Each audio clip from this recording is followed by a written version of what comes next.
Good afternoon, everyone. I hope you're having a wonderful Wednesday. Thank you for joining on IPDAE's Wednesday webinar. My name is Catherine O'Neill, and I'm the IET State Director for the Florida Department of Education. Thank you so much for making the time to join me, as I'm very excited to share with you what IPDAE and I have been working so closely on, and that is advancing IET implementation with new PD resources that you can expect. So this is really a preview of some really exciting features that are coming to IPDAE's platform. Just a few housekeeping rules. If you have a question, please type it into the Q&A option.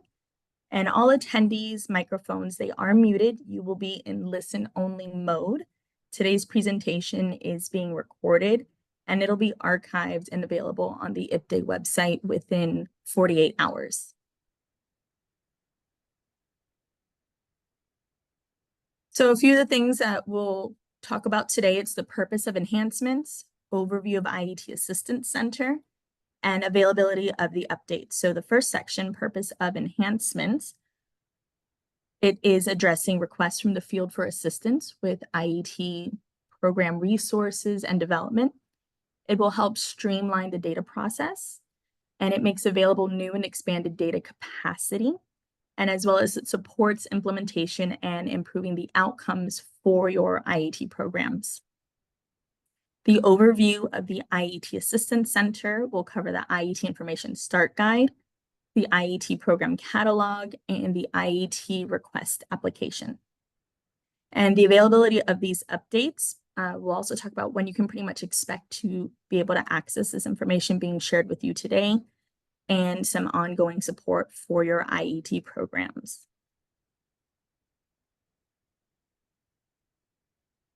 So of course, you'll be able to access your IET resources through the floridaipdae.org website. You'll see that you look for the orange rectangular box that has IET resources, and it'll bring you to the IET Assistance Center. There are three main sections once you get to the IET Assistance section. First one is the IET Information Start Guide. The second, the IET Program Catalog. And the third is the IET Request Application. So the first portion that I will walk you through today is the IET Information Start Guide. In the IET Start Guide section, you'll be able to access different resources to help you with your implementation, your research, and your professional development assistance. First one we'll highlight is the IET Playbook. Just a reminder that this is a resource that is available to you. It was launched about a year ago, a little more than a year ago. And so you'll be able to access this to continue assisting you with implementation of high quality IET programs. Even if it's been a little while since you looked over it, I would highly encourage that you go back to the IET Playbook and just refresh yourself, or especially as you're welcoming new IET team members. Then we have the IET Labor Market Data section. So this is going to help with informing decisions related to your IET programs. And you'll have different criteria that you can enter. You'll be able to select a date range, select a region, and also select a county. And if you see down at the bottom with the results, it talks about the population, total regional employment, and the average earnings per job.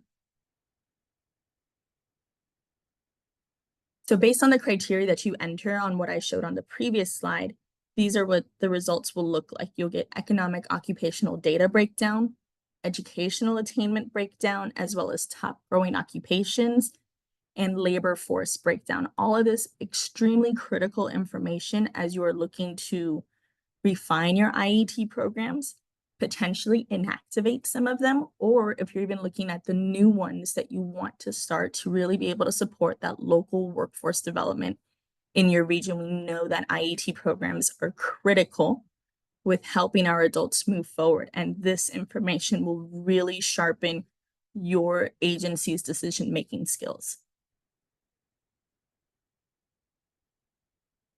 For IET documents and strategies, just a reminder about some key resources that are there for you. It is the IET Bootcamp materials, single set of learning objective draft examples, and career pathways action guides.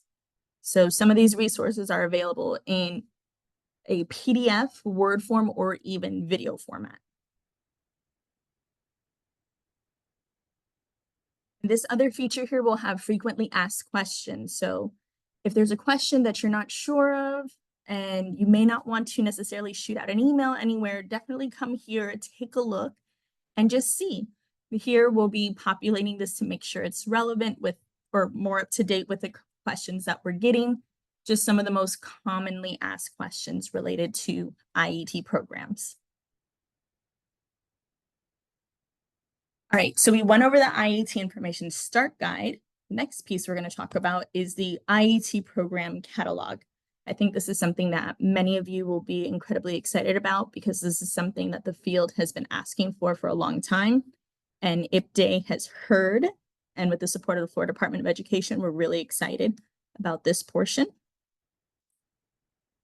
So with the IET Program Catalog, it's the directory of all of the state-approved IET programs.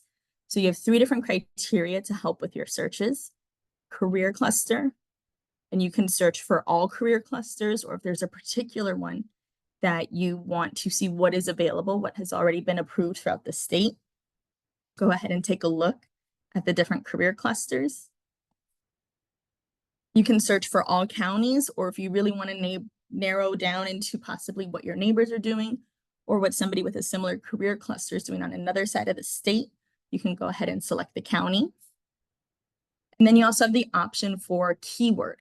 So if you know that you specifically want to look up a phlebotomy IET program, then you're able to help narrow down your search by entering phlebotomy in keyword section. So once you've entered your criteria, the next thing that it'll take you to as you progress through the IET program catalog is your results. So here we left them open, career cluster is all, county is all, but here it shows you the different options that it populates for you based on those results. It gives you the IET program number, the IET program name, agency name, program type, and approved date. So this is a lot of information that will look familiar to you that is captured on the IET program of study template, and that's also available on the different appendices for IET program numbers. You would click view for whichever program of study you want to take a look at. And then you'll be provided with the IET program details. So our example here is Baker County School District Nursing Assistant. You get the IET program number, agency name, school name, the county served, program type. So if you're considering which funding streams you want to look at for AGE, IELCE, or corrections, this helps with that information. It tells you the career cluster, the program model, and the approval date. And you also get a description. So of course, we're in the process of making all of this information available. So you will have the real contacts for each of these IET programs.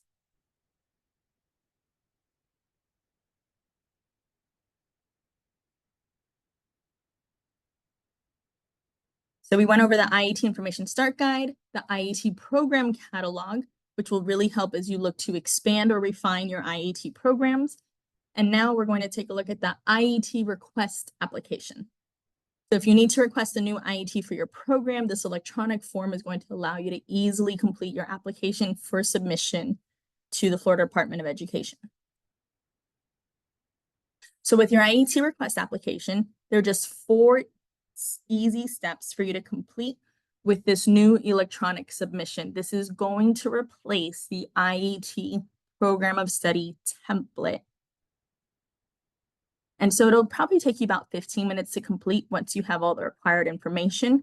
You need to make sure that you do have an active IPDAE portal account because that is required for administrators to access this process. And then I'd like to also highlight down here the information about if you need to request a change. So if your IET is already approved and it has been issued an IET program number by the Florida Department of Education, and you would like to request a change to it, you can access the change request process. This is going to be different than what has previously been done, which would be you email me again an updated program of study. So instead of having version 1, version 2, version 3 of your IET programs of study, all of those changes in your new applications will be captured within the system.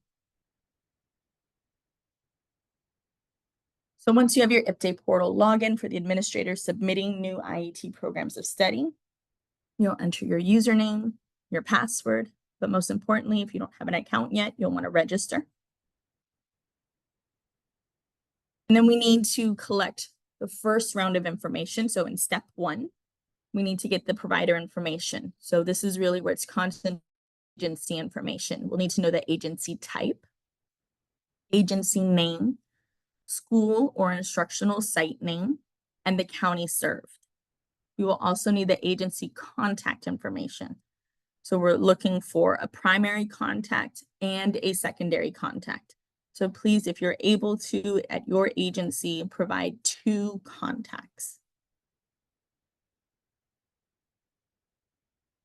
For the next step, we're capturing information on certifications. So we're going to make sure we want to see which of these certifications are leading to a measurable skill gain. So you can earn MSG Type 5 for an industry certification. And you're going to identify if that specific industry certification lives on either the master credential list or on the Perkins 5 industry recognized credentials list. On the current system, you just provide the certification code and the name. This time we want to be much more strategic with the information that we're capturing. We want to see if it's on the MCL or with the Perkins list. And you'll also be able to select the applicable certification types. If it's on the master credential list, if it's on Perkins, or if it's actually a certification that is not on either list. Just keep in mind, if you're selecting an industry certification that does not reside on either one of these lists, it will not lead to a measurable skill gain. However, you are encouraged to pick certifications that work best for the workforce demands in your area. And just down here at the screen, you'll also be able to see that we're also capturing information on Florida Ready to Work credentials. So step 2, really focusing in on what are all the certifications that your students are obtaining through this IET program. For step 3, talks a little bit about the post-secondary program and the enrollment. So the first part, you're going to select which enrollment type is applicable to the IET participants. So if your students are enrolled in the CTE post-secondary program, you'll select that option.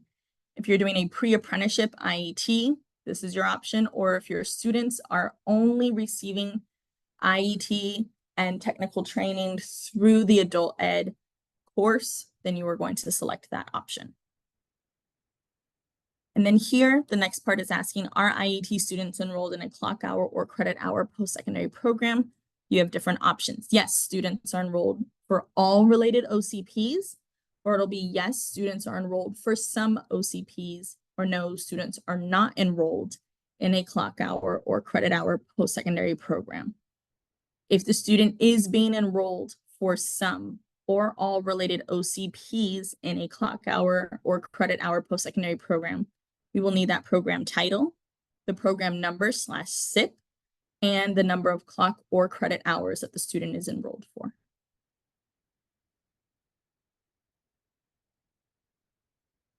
And the final step, where we get to what we have traditionally come to know as the program of study, here is where you're going to identify workforce training activities.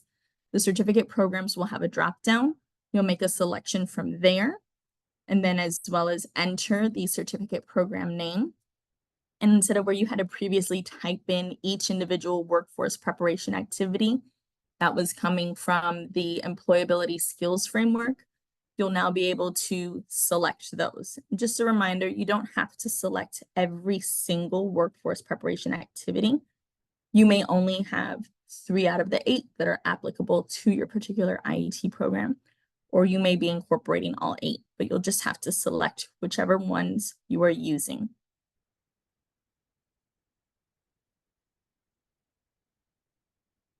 And then with that, you have completed your IET request application. So it is a much smoother process compared to a Microsoft Word template. So we have been growing, all of us, over the past couple years with how we are all refining our different IET processes, whether at the state or at the local level.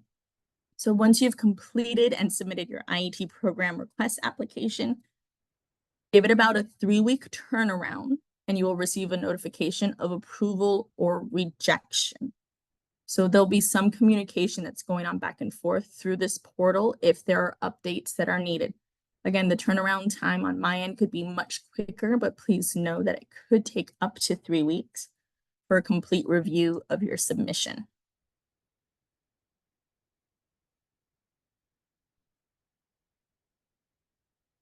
We would love to collect your feedback today, and I would be remiss if I did not remind everyone that the next webinar is June 25th at 3 p.m. That is the Teaching, Listening, Vocabulary, Fluency, and Comprehension webinar, so make sure you sign up for that one. And I really do hope that you all are excited about the changes that IPDAE is bringing to help strengthen our IET program request process. It makes the information much more accessible to you, and then that way there isn't a delay while you're waiting to see a program of study from another institution. So thank you for joining me this Wednesday, and I hope to see you all soon.